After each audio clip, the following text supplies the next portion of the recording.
हम लोग पढ़ रहे थे मंडल। मंडल कितने हैं? 5। ठीक, शायद 5वां मंडल पढ़ रहे थे ना? 5वां मंडल। सबसे पहले मंडल का क्या नाम है? क्षोभ मंडल। क्षोभ मंडल की ऊंचाई तुमको कहां से कहां तक बताई गई है? 0 से 18 विषुवत रेखा पर। और ध्रुवों पर इसकी ऊंचाई कहां से है? 0 से 8 किलोमीटर, 10 किलोमीटर कम हो जाएगा। उसके बाद में क्षोभ मंडल के तुरंत बाद कौन सा मंडल है? समताप मंडल। क्षोभ मंडल के तुरंत बाद है समताप मंडल। लेकिन क्षोभ मंडल में आंधी, तूफान, ज्वालामुखी, सुनामी, मौसम संबंधी सभी घटनाएं कहां घटित होती हैं? क्षोभ मंडल में। ठीक, उसके बाद में समताप मंडल। समताप मंडल की ऊंचाई कहां से कहां तक? 18 से 50 किलोमीटर। समताप मंडल में ओजोन परत पाई जाती है कितना प्रतिशत? 90%। इसको हम चेंज कराए थे, याद हो तो। पहले उसमें 90 हो गया था, इसमें 90 है। समताप मंडल में ओजोन परत 90%। ओजोन परत के साथ साथ इसी के ऊपर उड़ते हैं वायुयान।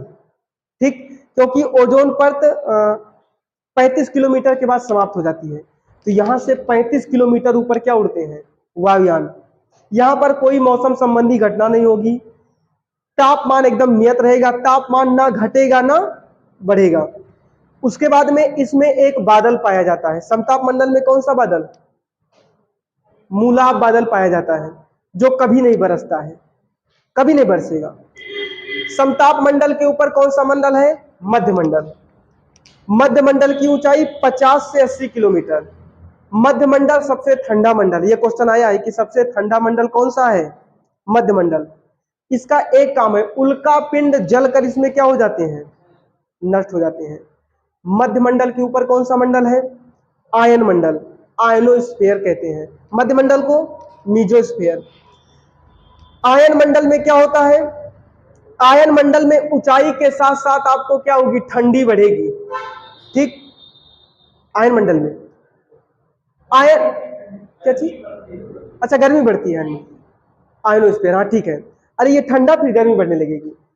मध्य मंडल ठंडा, उसके बाद फिर गर्मी बढ़ना शुरू हो जाती है 50 किलोमीटर से 80 किलोमीटर। अब आगे देखिए, इसमें होगा क्या? आयन मंडल में क्या होते हैं? दूर संचार उपग्रह क्या होते हैं? स्थापित किए जाते हैं। दूर संचार उपग्रह क्या है? जैसे हम लोग मोबाइल का इस्तेमाल करते हैं, बाजा का इस्तेमाल करते हैं, टीवी का इस्तेमाल करते हैं। इन सब की एक एक सैटेलाइट कहां टहल रही है? आयन मंडल में, आयनोस्फीयर। उसके बाद कौन सा मंडल है? वायुमंडल। वायुमंडल में जितने ऊपर जाओगे उतने गर्मी बढ़ती जाएगी। ठीक, तभी तो सूर्य के पास लोग जाते जाते क्या होते हैं? जर बर गल जाते हैं। ठीक, आयन मंडल में क्या अंतरिक्ष उपग्रह स्थापित किए जाते हैं? अंतरिक्ष उपग्रह स्थापित किए जाते हैं। और इसी मंडल में हम तुमको 2 घटना बताए थे, वही घटना बताने के लिए इतना तामझाम किए। ऊपर वाले का नाम है ऑरोरा, ऑरोरा बोरियोलिस।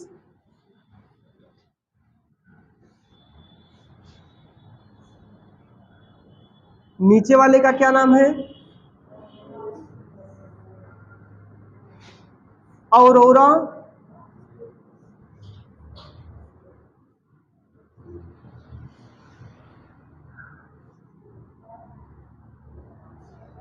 ये चीज, ये हो गया था ना इतना, ये चीज बनाई थी कि नहीं हम लोग?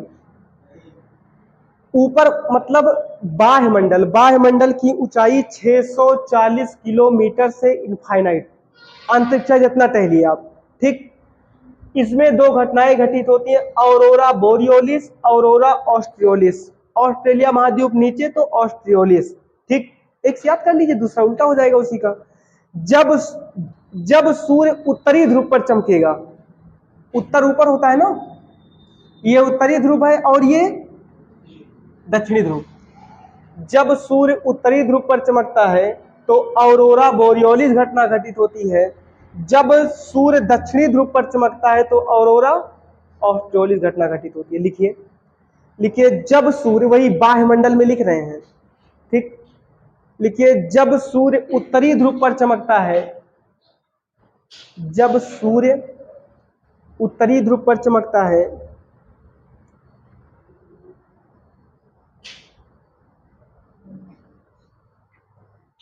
जब सूर्य उत्तरी ध्रुव पर चमकता है तो ऑरोरा बोरियोलिस घटना घटित होती है। उत्तरी ध्रुव पर चमकता है तो उसे ऑरोरा बोरियोलिस कहते हैं, ऐसे लिख लीजिए। तो उसे ऑरोरा बोरियोलिस कहते हैं, ऑरोरा बोरियोलिस कहते हैं।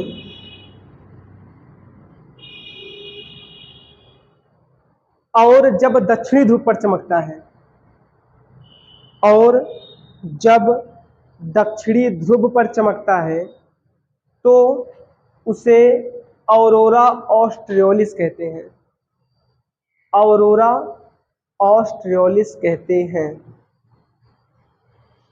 ऑरोरा ऑस्ट्रियोलिस कहते हैं।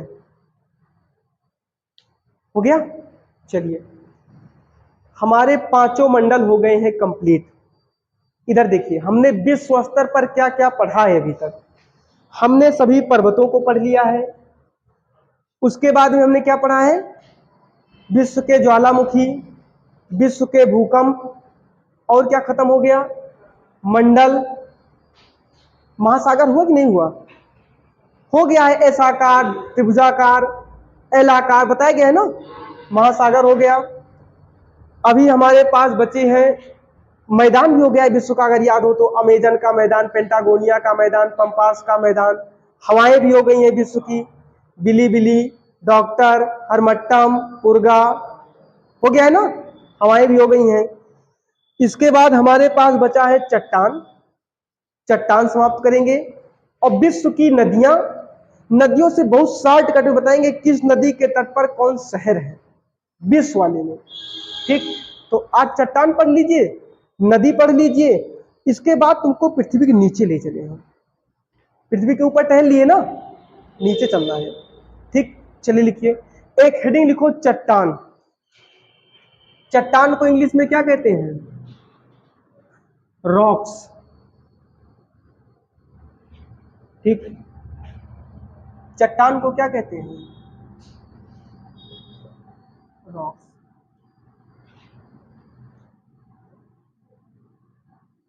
ठीक, चट्टान होता क्या है? पहला काम तो पत्थर की तरह चट्टान होती है। ठीक, चट्टान को तीन भागों में बांटा गया है। सबसे पहले कौन सी चट्टान होती है? अवसादी चट्टान। उसके बाद आग्नेय चट्टान। उसके बाद में रूपांतरित चट्टान। ठीक,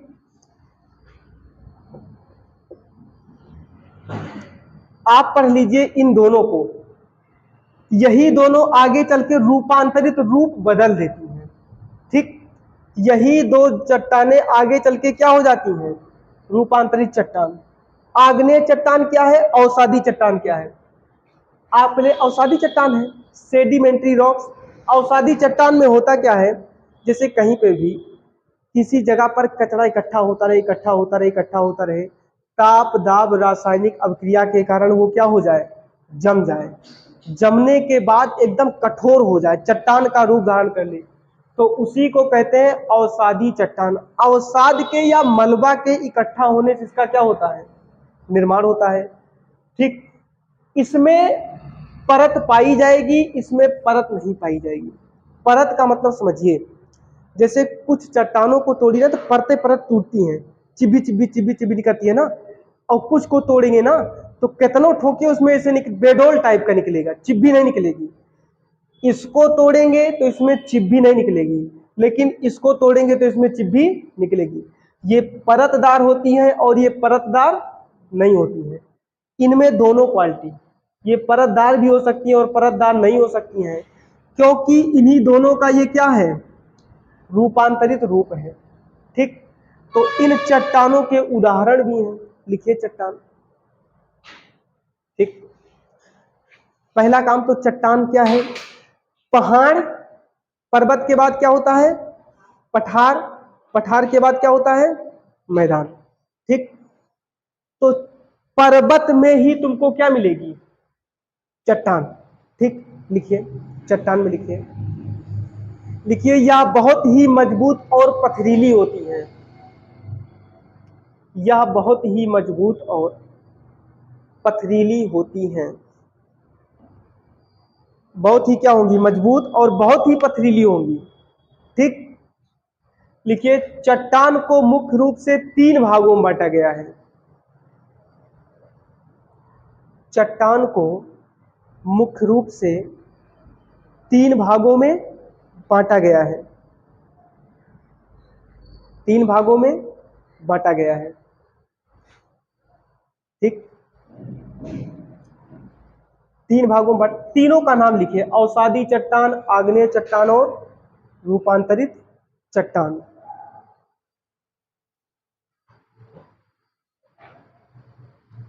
अवसादी चट्टान, आग्नेय चट्टान और रूपांतरित चट्टान।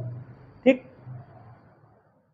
सुन लीजिए, बाकी कल हम इसको बताएंगे बहुत डिटेल से, सबका उदाहरण भी देंगे। ठीक, उदाहरण भी सबका होगा।